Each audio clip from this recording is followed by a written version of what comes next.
আসসালামু আলাইকুম everyone, I hope তোমরা সবাই ভালো আছো। আজকে আমি যাব আমার বাবার বাসায়, তাই আমি রেডি হয়ে পড়ছি। তাই ভাবলাম তোমাদের সাথে শেয়ার করি। চলো আজকে ব্লগটা শুরু করা যাক। আজকে আমাদের বাসায় গিয়ে আম্মু রান্না করছিল কি কি তোমরা দেখতেই পারতেছো। আর এখানে আমি আম্মু দেখতেছিলাম যে ডাল ভর্তা করার জন্য উঠায় রাখছে, তাই আমি সেটা করতেছিলাম। প্রথমে শুকনো মরিচ দিয়েছিলাম, বাট শুকনো মরিচটাই ঝাল হবে না, একটু অল্প হয়ে গেছিলো, তাই জন্য কাঁচা মরিচ ধরে দিলাম। আর এটা জাস্ট হয়েছিল মাখানো। কি বলবো, এখনও দেখলে খাইতে মন চাচ্ছে, কিন্তু উপায় নাই। অল্প একটু করছিল কিন্তু মজা হয়েছিল অনেক। তাই এটা আমি খেয়ে দিয়ে একটা ঘুম দিছিলাম। ঘুম দিয়ে উঠে আমার একটা লোকের সাথে দেখা করার কথা ছিল, সেখানে সে বাসায় আসছিলো।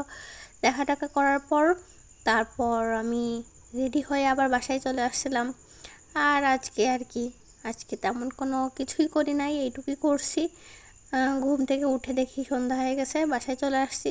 আজকে ব্লগটা এ পর্যন্ত। আল্লাহ হাফেজ।